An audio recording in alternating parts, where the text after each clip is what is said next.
Hello, everyone, and welcome to One Control Port Podcast, episode 275. My name is Benjamin Yoder, and I am here today to talk to you about video games, although it is a pretty light week this week, I will say, so we may end up running a little short. We'll see. I feel like I say that almost every week, and then we always go like 40 minutes to an hour, so maybe we won't actually, but my list here is a little slim compared to usual, and a lot of these points I think are going to be not super in-depth, probably. I have quite a few games up front here to talk about, but there are things we either have talked about before or I didn't really do a lot with, unfortunately. In the news section, we have more Kickstarter updates, actually. One of the ones are, from Fantasia. We'll talk a little bit about that. And then, just two. That's it. Just two Kickstarter stories. That is all we have for news this week. What if we pull out the video gaming bit? That might happen. If you don't know, we used to do something called the video gaming bit. Basically, every week we would pull a random game out of my collection and talk about it. And it started getting pushed off because the episodes were getting too long. And so it is a nice kind of back of the pocket. I ran out of things to say at the end of this podcast to make it substantial enough. So let me just ramble on about something that happens. But anyway, so, a couple Kickstarter stories here, and then also just a few different games here. One of the big things I tried to do this week, although did not really ultimately turn into anything, was I had a friend that was like, hey, I'm going to go ahead and play some Phantasy Star Online 2, New Genesis. Just came out on PS4. If you weren't aware, I think we talked about it on the podcast a while ago, but essentially finally the PS4 version of the game is out. I don't think there's actually like a PlayStation 5 version of that game still. So if you're playing on PlayStation 5, I believe it's still running the PS4 version of the game. So I was like, okay, well, now this might be the time for me to try this. I would have preferred to have tried it when New Genesis launched, but unfortunately, I don't have an Xbox One at all. The last Xbox I have is a 360, so I didn't end up trying it out. I could have maybe have run it on PC. I could actually have run traditional PSO2 on PC. However, the update to New Genesis made something where basically my processor was no longer compatible. So unfortunately, I wasn't able to actually try it when it was new. And kind of the appeal of trying it when it was new is because the content was going to be limited. So I could play it for, 20 hours and then hopefully kind of walk away satisfied. It's like, I understand what this thing is. The problem with live games is that they're constantly growing, right? So when a year passes, 2 year passes, the scale of content and the ability for me to really feel like I know what's going to be happening in a game doesn't really, I don't feel confident in my ability to do that. So it's harder and harder to start that. But I am a Phantasy Star Online fan, so I do have an interest in checking out New Genesis, even though I honestly think I probably would not be really big into it. So anyways, now that it's on PS4, I could have run it on my new PC, but a console is always just a little easier for me, especially when it comes to capturing games through my capture card and setup and everything. It just always makes it easier, and also it lets me continue to multitask on my PC without too much trouble as well. So I installed it, went ahead and went to go create a character, and the servers were down for maintenance. I think it was a Tuesday night.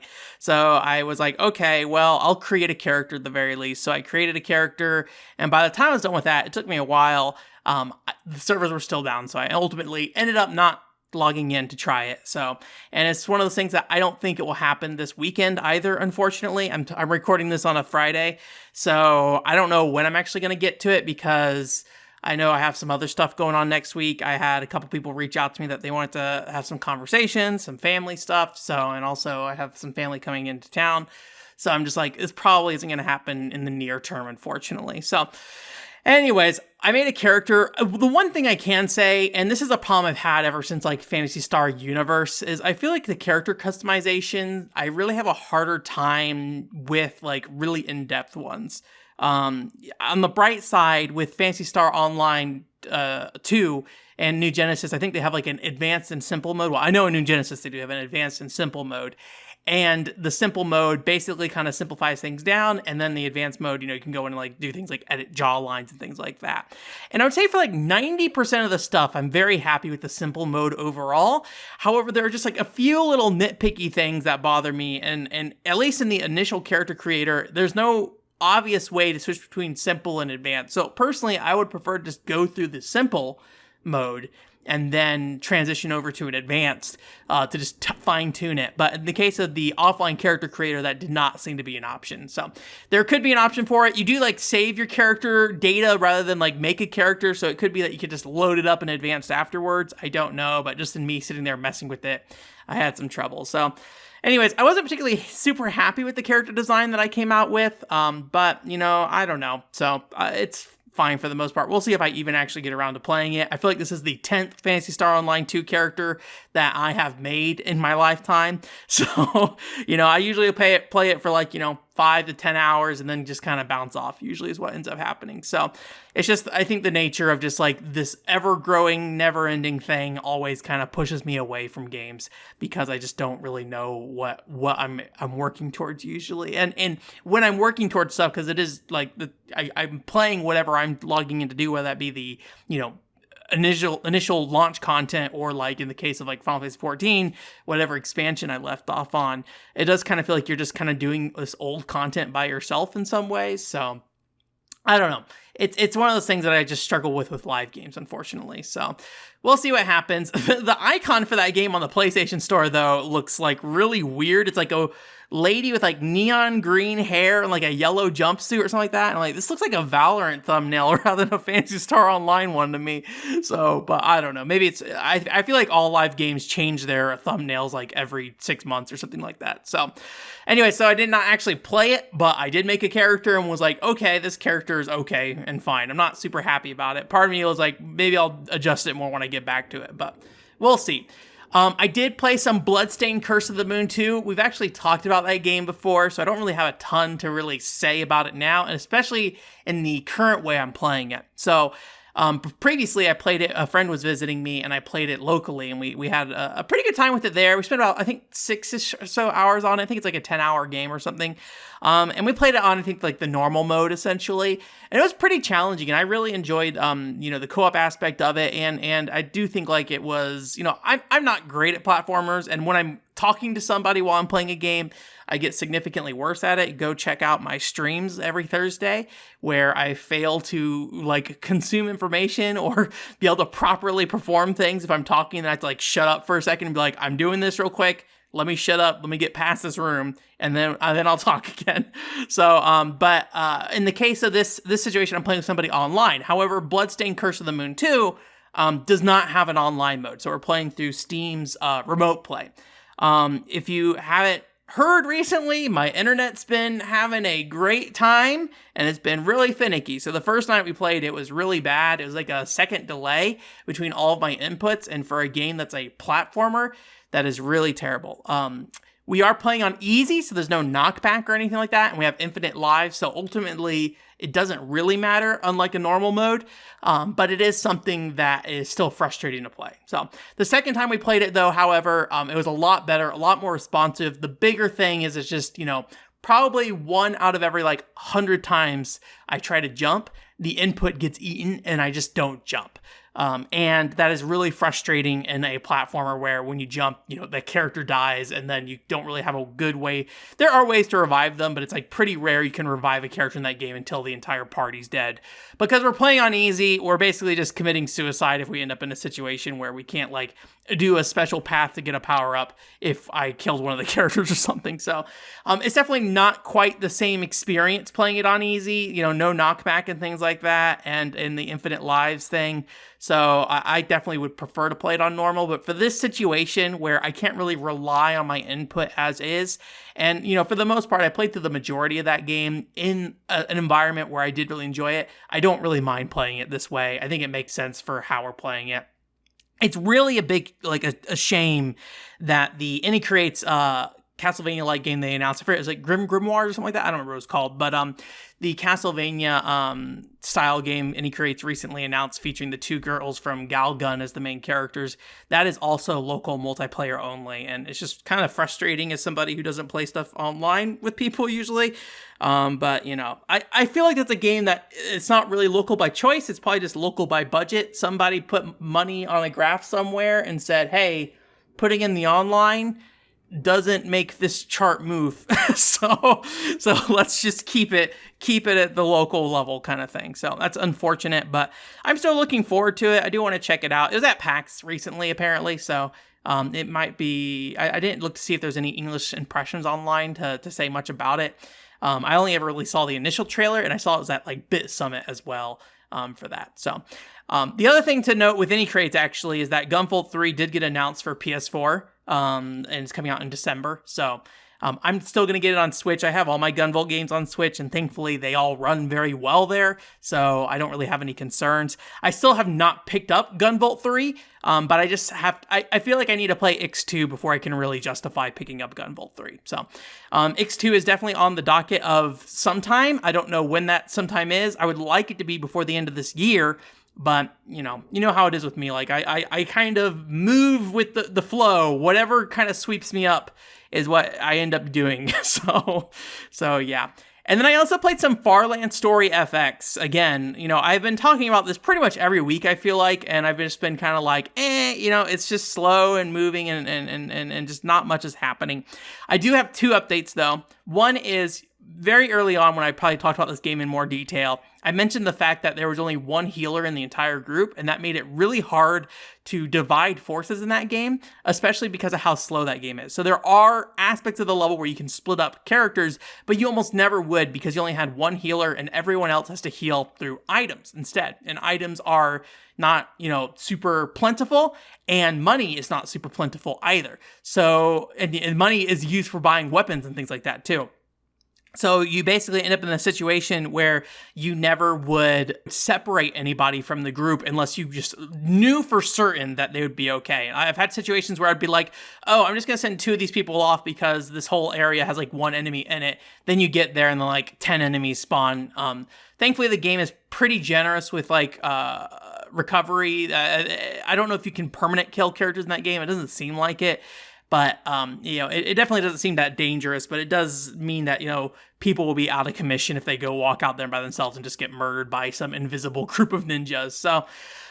So I finally got that second healer from the mission I was on, so that definitely has made it so I can split up groups and manage them more efficiently. Does it necessarily make the game faster? Not really. I did look online. So Gaming Curiosities, which is a great YouTube channel you should check out if you haven't looked at it. It is not like a commentary channel. It is just if you want to look at raw gameplay for PC98 games, PCFX games, PlayStation games, very, very niche kind of Japanese imports, typically.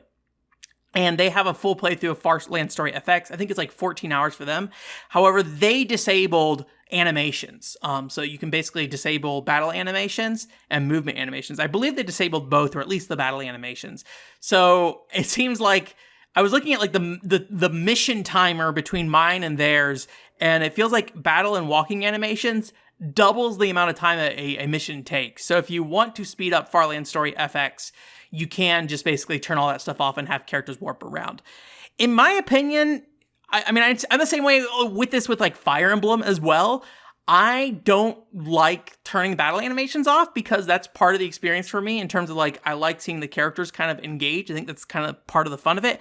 And with Farland Story FX in particular, the character sprites on those screens are really detailed in a way that that's really nice. Or I guess you could character images. They look more like scanned in cells rather than like traditional sprites. It kind of looks like somebody did like the Donkey Kong Country thing, but with like an anime drawing kind of thing and scanned it in and put it in there. So I think that is kind of essential in my opinion. And a lot of the animations are very cute and very fun, and the character designs are cute and fun. So missing out on that, I think for me specifically, just isn't really an option.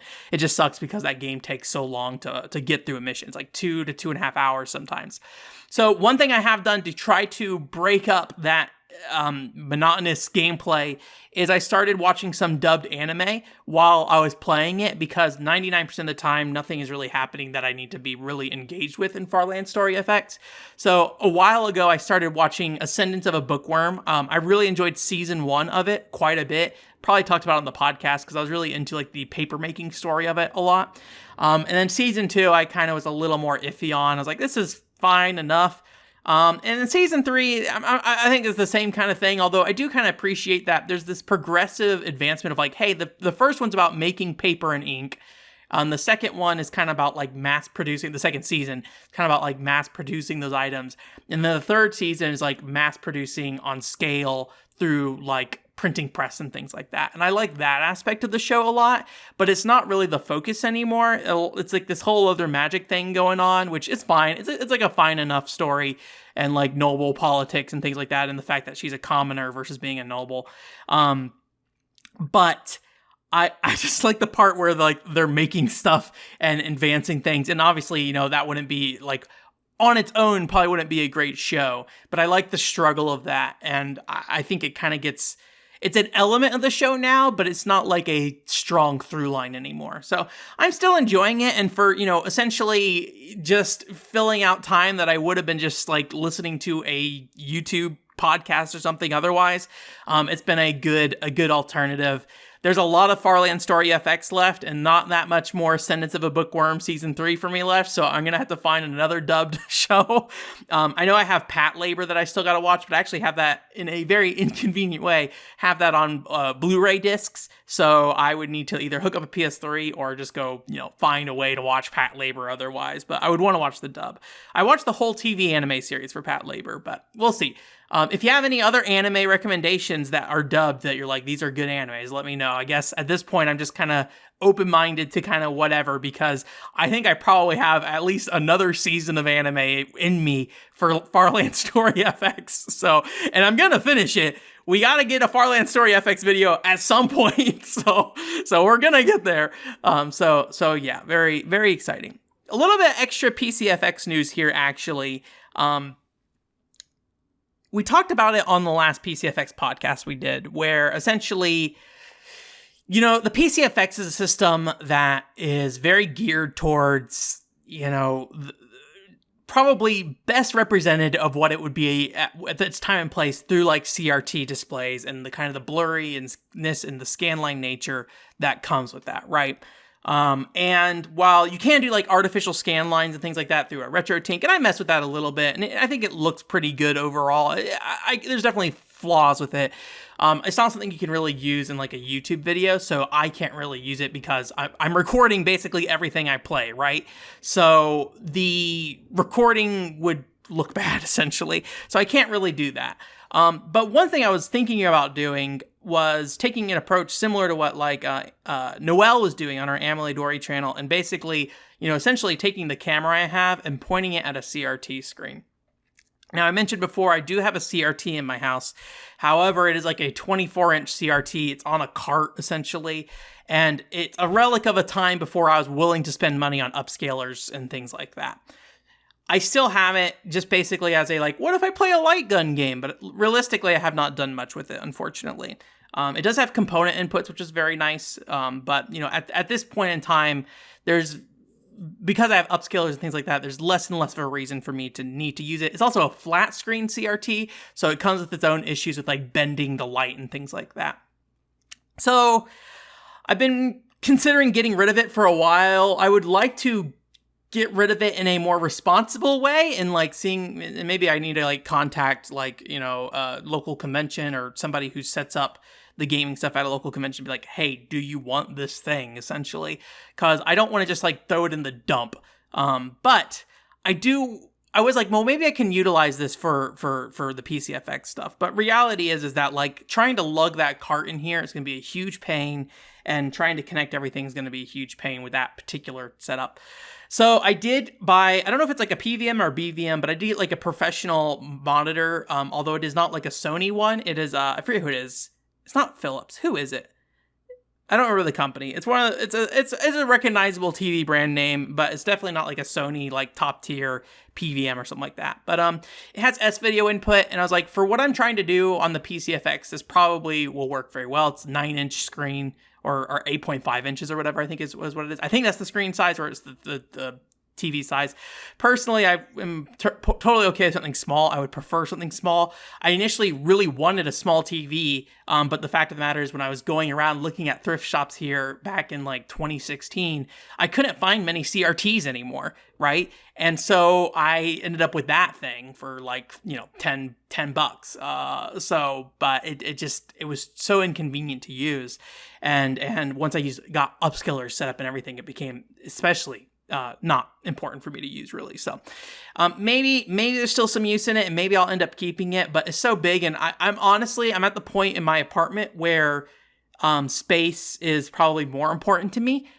So getting rid of that thing will probably ultimately be for the best, but I would like to get rid of it responsibly and give it to somebody who would actually use it. However, you know, just because you say that doesn't necessarily mean that there's like, you know, somebody out there willing to take it, right? So, at the end of the day, if it ends up in a dump somewhere, it ends up in the dump somewhere, but you know, the unfortunate nature of giant CRTs, nobody wants, right? So anyway, so I bought that. It was not that expensive. It was like $80. And I think another like $15 shipping. So on the cheaper side, I feel like, of those types of monitors. So hopefully it works out. But for PCFX specifically, S-Video will be perfectly fine. I do need to kind of find a way to kind of set it up over here, but it's going to be a lot easier to set up than that other screen will be. So I'm thinking about maybe reorganizing a little bit. I have beside my desk here a little, like, I don't know what you would call it, shelving unit. It's very, very beat up and old. It was something that we were going to throw away at my last job, and I ended up taking it because at the time I didn't have any furniture. So it's like, anything I could put anything on, I'll take it. So right now it's holding a handful of things like my PC98 games, some keyboards, and then also my DAS, my storage for my game footage. So it's all in there right now, but my DAS right now, I need to go back and like figure out. I was having issues where I was encoding or compressing video for a lot of games, like Xenoblade Chronicles 3. I compressed all the video for that, but then it came out where it was bigger than the original files. So like, something's wrong. I don't know what changed, but something's wrong. So I gotta do some testing with that and try to get back to compressing everything on that DAS. Also, next year is probably around the 3-year mark for these drives. So I probably need to really make sure I get some replacement drives, because they're 12 terabyte drives, they're not cheap to replace. So I might be keeping an eye out around the holidays, just trying to see if I can get some cheaper 12 terabyte drives. And then what I think I'll probably do, because right now my drives I'm writing dangerous when it comes to my footage storage. There's no backup for those. So I might get two 12 terabyte drives, set up a RAID essentially on them, and then try to compress down the footage, you know, to the degree that I can. And then I think there's a lot of room for improvement for me in how I store game footage that is not just throwing more space at it. So, but I think having 2 more 12 terabyte drives as a RAID will be important, because, you know, when you don't have footage or something, it makes it incredibly difficult to suddenly make a video about, you know, something like that Xenoblade Chronicles 3 video that I did, right? Where I needed all this footage for all this stuff, and admittedly I had to re-record some things, but for Xenoblade Chronicles 2, Xenoblade Chronicles X, all those things, I just was able to grab what I had and throw it on there. It's just so quick and easy to do that, which is thankful. And also for the podcast clips as well, that's been a big help as well, having all that stuff. So I do need to probably set up something somewhat soon for that. But anyways, we'll get to that. Data storage stuff locally is always a huge pain, unfortunately. So speaking of that Xenoblade Chronicles 3 video, talked about it last week. It was around like 800 views last week. I think as of this recording, it's not quite there yet, but probably by the time you're hearing this podcast on Monday, it's probably at least 1,500 views. So it did pretty well for the type of video it was. Also, you know, within the window I released it, it definitely curved off pretty hard towards the end. So I don't think it's going to get like a ton more views in the near future. However, it seems to still be kind of steadily climbing. So it's doing pretty well. I think I mentioned last week, I haven't really had a win so far this year in terms of video content I've produced. The Nintendoji video did get over to 1,000 views. However, a lot of that lift came from Nintendo Life. The first week that video went out with Nintendo Life, it got like 700 views. And then so, you know, if it's at like I think it's like 1.1 or 1.2K, you know, it hasn't really done a lot since then. So I don't necessarily know how successful that was, but Xenoblade Chronicles 3, you know, I did kind of mess with the thumbnail stuff again. Appreciate a friend that helped me out with some of that stuff. Some of that stuff I just normally wouldn't do on my own, but having somebody else be like, hey, this looks good, or this looks fine, or this is like an okay approach, I think helped.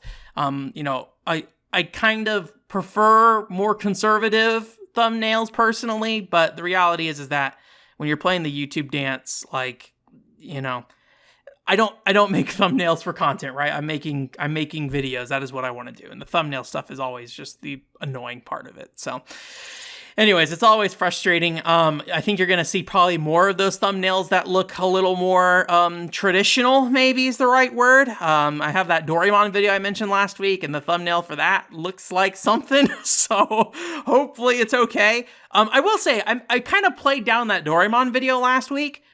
In finishing it and watching the final project, I think it actually turned out really good. So I am actually pretty excited for that video to come out. I added a little bit of humor in there. I know that's always dangerous, right? Adding some humor in there, but for me at least. But I think it is generally pretty good. A pretty good video overall. So hopefully you guys enjoy that when it comes out. It is very Mario positioned, I will say. So if you see that Mario thumbnail from me, just click it, please.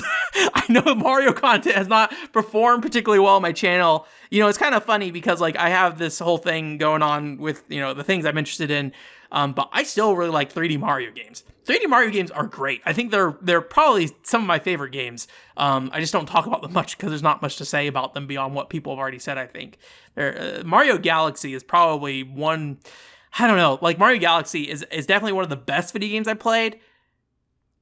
On the fence on if it's one of my favorite video games I played, but I'm a big fan of 3D Mario games. I think it's one of the franchises for me that has continued to evolve in a way that has made me very happy overall. Even if I have my, individual nitpick points for each, I'm generally very happy with each one. So anyway, so that's coming up, and I'm trying to kind of keep like one scripted video a month. It's not probably gonna 100% happen every time, but that is currently my goal. I am looking at the next video afterwards. I hopefully think it won't be too hard to put together. I did have like a preliminary script that I made last year for it, but I kind of want to rework it a bit, so I will probably do that at some point here and start working on the video for October here shortly, and hopefully get that done before the end of this month, essentially. That would be my goal. I think I could probably get it done sooner, but we'll see. we will see. Also, the podcast clips, I'm still looking for feedback on those. If you have any thoughts on, whether you like them or don't like them. They do not perform very well. However, they are very much serving the purpose that I want them to serve, where, a lot of times I don't necessarily think I'm going to get a lot of traction talking about a game, but I kind of want to have a record of me talking about a game. And in some cases, some games, I just want something to be out there for it. Like, I still feel bad that the Kaito Joker game on 3DS, we don't really have a traditional review for that on the website. And I feel like that game needs a review somewhere in English, right? So those podcast clips kind of is a shortcut way for me to do that. I think I'm still kind of working out the little kinks of how I want to handle those. They kind of start very suddenly because they're a part of the podcast. I either may re-record the intros of them, or when we do the podcast, I might make like a hard stop and then talk about the game essentially and just go into it from there. So I know that's repeat content from those of you who listen to the podcast, but I just think it's a lot better use of my time for those particular things, unfortunately. So we'll see. Short term, they haven't been doing very well, but most of my casual reviews did not do well short term. They would get like 40 to 50 views, then most of them would be dead in the water, and then a handful of them would get some level of traction from there, but very few of them did. So looking at them and seeing them be, 15 to 30 views, less than a casual review at least, it's not that concerning on my part. But again, I'm open to hearing feedback. If you're looking at them, you're like, I wish that there was some change to these in some way or whatever. But, as a podcast listener, the main benefit for you in watching them would be you get to see the gameplay along with me talking about it. So one last thing before we get into Patreon stuff, Napple Tale. Clap, clap, clap, clap, clap, clap, clap. Congratulations. We did it. We streamed Napple Tale after 3 weeks of trying. so we started that. So if you are interested in seeing some Napple Tale streaming, That stream is up from last week if you want to watch the VOD of that at the moment. And then also we'll be streaming that again Thursday at 7 p.m. Pacific time. Very cute, very charming, and fairly relaxing game. Very lighthearted, or maybe like a light game. It's a very, very kind of easy thing to just kind of like dip your fingers into and just kind of enjoy, I feel like. It's not like you're really getting into some like really intense thing. At least not so far. I am stuck at the moment. I gotta figure out what we need to do next. I probably should do that before we start streaming next time, because I was just kind of like, I don't know what is next in this process. But very cute game overall. So we'll be, again, doing that Thursday at 7 p.m. I am thinking about maybe, spicing up the streams a bit again. I don't know if I necessarily am going to do that anytime soon. I've actually had a lot of things I've been thinking about recently. Some things I can't talk about right now because it involves other people, and I don't want to, promise anything, especially on their behalf, that we can't meet. But I'm doing a lot of thinking and a lot of reorienting.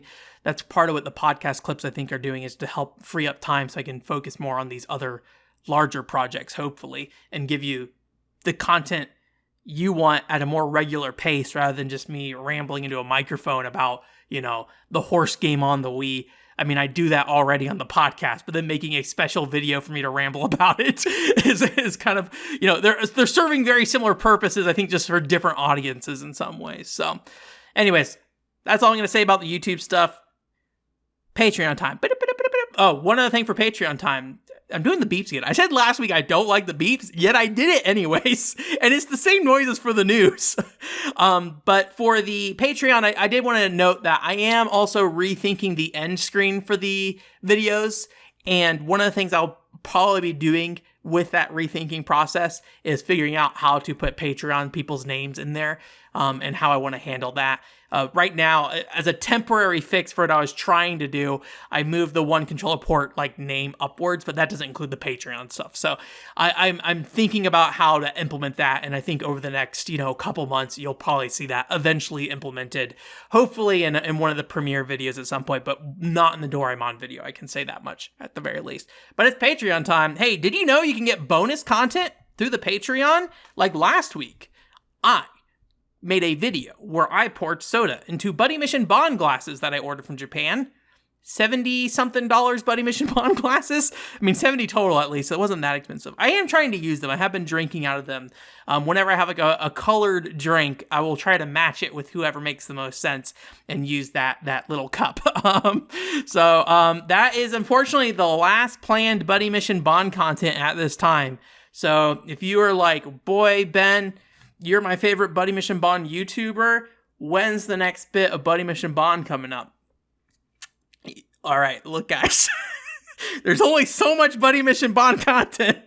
There is that event coming up here. I think it might have happened already, actually, now I think about it. I have to look on the Twitter again. I don't remember, but it's at least coming up this month at the very least if it hasn't happened already. But yeah, no more Buddy Mission Bond content. But if you want to see that, all you have to do is pay $5. And for that month, you get access to all the bonus videos on the YouTube channel. That includes me going back and reading old articles aloud, doing commentary on old videos I've done. Also includes behind the scenes stuff where I post up content that got abandoned for whatever reason, or I maybe tried to do something like a YouTube short and failed, so you get to see the failed version of it. And then also stuff like Kaminazo. Been playing Kaminazo on there. I have only uploaded one playthrough so far, but I am playing into Kaminazo more. So you should start seeing more of that soon, or at least you will see it once a month, and then I'll bundle together multiple playthroughs or multiple sessions of it is maybe ideal. So maybe you would only get one Kaminazo a month, but maybe I'll play it multiple times that month and shovel that footage together. That is maybe the current plan. I do want to get Kaminazo finished before the end of this year, though, for sure. Me playing it at the very least. Doing a video about Kaminazo, whole other thing. We'll figure that out. My year is pretty much planned out for new video content in terms of scripted stuff. Anyways, that's at the $5 level. But hey, did you know if you subscribed at the $5 level, I already said that, you also get the ability to ask a Patreon question. I forgot to thank you guys, though. Let me do that real quick. Henry Dagger, Paul Daniel, Discreet, and Jillian, thank you guys again for supporting me on the Patreon. I'll try to get your names up on those videos soon and, have those printed there. So you get your credit, your bonus credit. bonus credit. Is that bonus? I guess. I mean, you paid the money. It's not really bonus. You just did it. But anyways, but what you can do is also ask a podcast question. Every Monday, I post up a post on the Patreon at 3 p.m. that says, hey, here's a podcast question. Jillian has graciously provided us many questions ahead of time, so I will put her question there initially, but if you want to comment with a different question, feel free to do so, and we'll do that, and do that question instead. But this week, we have another Jillian question here. The question is, canceled games you wish actually came out. Had a weird pause there on my side, sorry.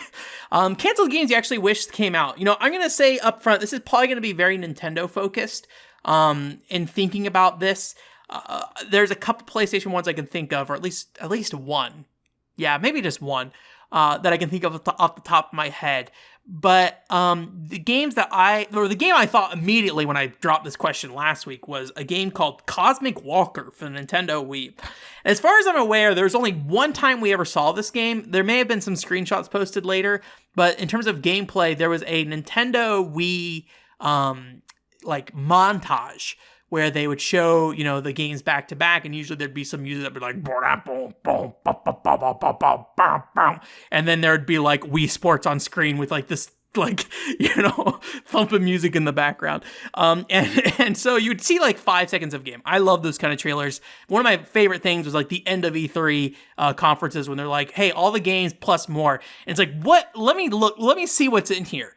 All of a sudden, Sword of Mana shows up or something like that, right? You're like, yeah, cool, man, a Sword of Mana remake? That's neat. So, you know, stuff like that. Or is that Sword of Mana? I don't know. The Game Boy Advance Mana remake or whatever it was. Anyways, that aside. So this was a part of one of those trailers. I think it was like 2007. I think it was alongside a Disaster Day of Crisis pre-demo where it showed Ray like running around on a beach as like big rocks were falling down at him. Anyways, Cosmic Walker. So Cosmic Walker is a game where essentially you were just like flying around in outer space in this ship or in your space suit, and you're like flying around this like space station. You're flying through the space station as well. And as far as like all they ever really showed in the trailer was like you repairing stuff and things like that. So there's no enemies or anything like that. So I thought this game just like looked really cool, and I was like, cool, space station repair game. And I'm sure there's probably an indie game out there today that is that. But at the time, it really jumped out at me, and I was really excited for it. And then it never showed up again. So I forget who is making it. It was some developer who I think did a bunch of PSP games. So it made kind of sense that they were working on the Wii. I think it used to be like some ex-Atlas people that were working on it, but unfortunately never showed up again. I'm guessing we will never see Cosmic Walker again, but hopefully someday some kind of build of that leaks out. Who can say?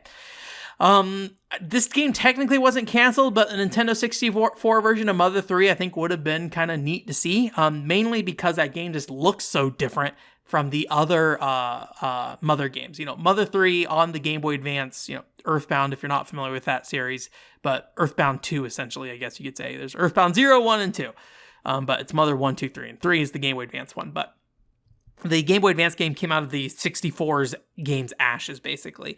But, you know, it was a very traditional looking game from a 64 visual perspective. So it has, you know, that very, you know, I guess you would call it like lack of style that a lot of like early 3D games have, where they just kind of go for like a semi-realistic look in some ways. And I just kind of like the look of that to some degree. Like it's almost novel at this point because, you know, the other Earthbound games look the way they do, or all the final games look the way they do.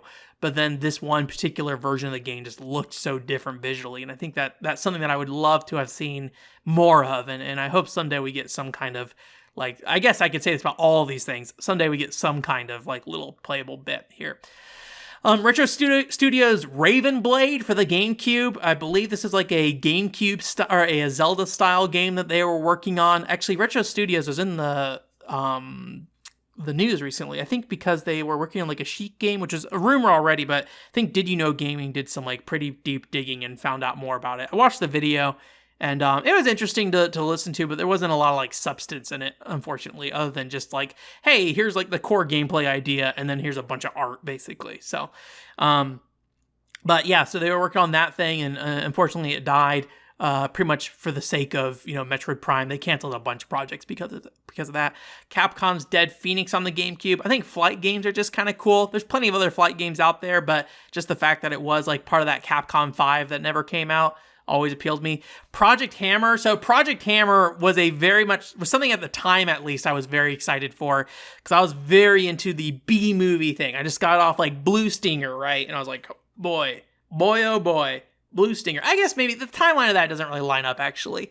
Because I do remember Project Hammer being something appealing to me when the Wii was announced, and that was like 2006, and I didn't play Blue Stinger until like 2008. But I think that B movie kind of like, 80s action flick style was just always kind of appealing to me, and Project Hammer reminded me of that a lot, I think. So I think that was one of the things that was really appealing to me, and I think eventually got like rebranded to Wii Crush or something like that. So it was an interesting looking thing, but ultimately it probably would have been a very good game. I'm sure I would have picked it up though if it had actually come out, because I was very excited for it.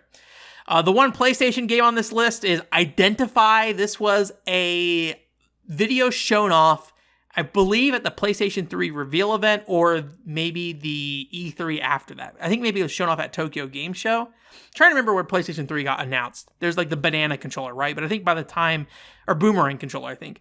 But I think by the time the boomerang controller was like done with, that was the show that this Identify thing was showed off. But it's like a iToy game where essentially you are the operator for these two spies. If you're familiar with the PlayStation 2 game Lifeline, probably looks very similar in terms of, or sounds similar in terms of the concept. So essentially you are somebody with a microphone, and you're just basically directing these characters. They never showed any real gameplay. It definitely was a proof of concept trailer more than anything else. So it was something that never really amounted to anything, but it's so stiff and awkward that I love looking at that old trailer. I would have loved to see what it turned out to be, but it probably would have just been something along the lines of a Lifeline where you tell characters to do particular things. I think there maybe could have been some benefit of like taking something like Lifeline and stripping out certain controls. Like, don't sit there and have to like direct the character, but maybe give them like on rail actions that they do that you randomize, and then you make choices based off what you say, kind of thing. I think there could have been some value there to some degree. So, and the last two games here are not canceled games, but they are sacrifices that were made for reasons. Bloodstained, Ritual of the Night. I think the Wii U version of that would have been really cool with the gamepad map and everything on the bottom screen. I think Castlevania games benefit greatly from a second screen experience. I think that's something that's sorely missing from Castlevania games today, unfortunately. But, it's just the nature of the hardware. And until we get something that is more of a true 2D screen experience again, we won't really see that. And I think the Wii U probably scared off a lot of people from doing that, for now at least. I think Steam Deck, you might be able to do something like that, though. I think people have been doing like DS emulation through Steam Deck, actually. So, but I thought it was cool. I'm sure Bloodstained wouldn't have ran well on the Wii U, though, just how that Switch version turned out. And, they already cut out versions to kind of optimize the game, probably to avoid the Mighty No. 9 situation, right? Where you make all these different versions of the game and they just all crumble under the lack of optimization kind of thing. And then Breath of the Wild's gamepad support, I think that game really could have benefited from having a gamepad to manage inventory and things like that, and change weapons, in real time, in a way that you didn't have to like pause and go between a bunch of like cross menu stuff, the PlayStation cross menu in Breath of the Wild. I think that would have been really cool in like the map aspect as well. So not necessarily canceled games, but those parts of those games were, essentially removed from the final version of the game. I think Oonuma said that we removed all the gamepad aspects because of, the Switch version, and wanted to make the versions as similar as possible, essentially. So anyways, that's it for the Patreon. Again, you can ask a question on today if you're listening to this podcast on Monday. Again, that post stays up, and you can, ask a question anytime this week. Friday is pretty much the cutoff point. So if you ask it on Friday, I might shift your question to the next week. But, I will still get to your question even if you leave it there. So it's news time with very little news. I almost did the beat, but I stopped myself. I'm an adult. I have self-control. Tokyo Game Show stuff, I think, happens within the next week or so, I believe. I could be wrong about that. I think that is the case, though. So I think we'll have more to talk about next week. But the two stories I wanted to touch on this week was, one is an update to the whole ARN Fantasia thing. No Penny Blood this week in terms of updates on that. But Arm Fantasia, we were talking about how the Penny Blood and Arm Fantasia trailers looked like they were probably target renders to me rather than actual gameplay. And that seems to very much be the case. Arm Fantasia, the Wild Arms, one of those games' spiritual successors, they put out a video that was like a beta, alpha, whatever you want to call it, right? Basically a gameplay test, not even a gameplay test, a world test, like just walking around a world with very simple setups, nothing really going on. And the visuals are definitely significantly downgraded from that thing itself. So the trailer that was put out. So that's not anything I think is too weird for gaming. Target renders are typical things. And games more or less will try to meet that. And I think, the games themselves definitely don't look like, at least from a, technical prowess perspective, that they wouldn't be able to reach that. From a budget, of like optimizing the game is a whole other thing. But it does seem like they probably just had a target render trailer made, and then they have this other thing that's, the actual what they have built of the game so far, which is probably very little, and it looks pretty bland overall. If the video was uploaded at like 720p, so it is pretty blurry, so it's not super clear what's going on, but it definitely just looks like visually it's not as great looking. It doesn't look bad. It looks like a game that's in development, I should say, but it doesn't look like, it doesn't look like a nightmare or something like that. And even if it did, like, these games, I believe, are still very early in development. I don't think they've given a window. They probably gave some window for release, but I don't think it's anytime soon kind of thing, right? So I think that was the big thing. It's just I was curious if they're target renders or not. And they may have said from the start that they weren't, but I just never dug deep enough. And then the other thing I just wanted to talk about was Guns Undarkness. We talked about this a while ago. This is the, I guess you would call XCOM Valkyria Chronicles like strategy RPG from the Persona composer. A really fascinating story behind this, if I recall correctly, where like I think the composer was working on this game at Atlas, and then they were like, you need to either stop working on this or go like work on it on your own. And I think he largely got their blessing to go work on it, but he is no longer, I think, like employed at the company. I think he's still contracting with them for music. But anyway, so he started a Kickstarter for this thing. I think this game just has like a really cool style to it. It just looks like a Dojin game in a lot of ways. The lighting's just not quite there yet. And the animations definitely look very janky. They have not showed off new footage, but they did show some new screenshots as they're leading up to the Kickstarter. September 12th is when that Kickstarter launches. They're asking for $30,000. So per usual, they have made their RPG idea. Now people just need to support it. I do not support Kickstarters typically, and I will not support this one. I will buy the game maybe if it comes out and it looks still kind of neat, but it just looks.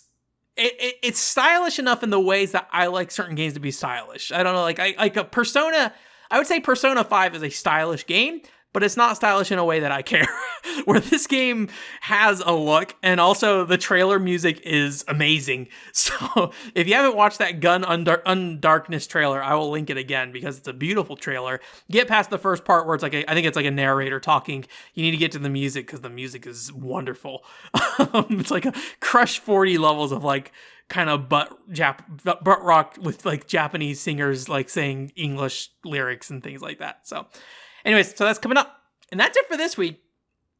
See, we did it. We got like 40 minutes. So we figured it out. I had a lot of stuff to just like verbally ramble on about at the start. So this week, I should have said this probably earlier when we talking about Xenoblade Chronicles 3 stuff, but I have my Xenoblade Chronicles 3 updated, or my Monolith Soft tier list updated with Xenoblade Chronicles 3 video coming out this week. This is more than just me ranking Xenoblade Chronicles 3. It is also me revisiting some of those ranks that I made, because I did replay some of those games, so I kind of freshened my memory up on them. So I moved some of them around a little bit, but the big thing was placing Xenoblade Chronicles 3 on that list.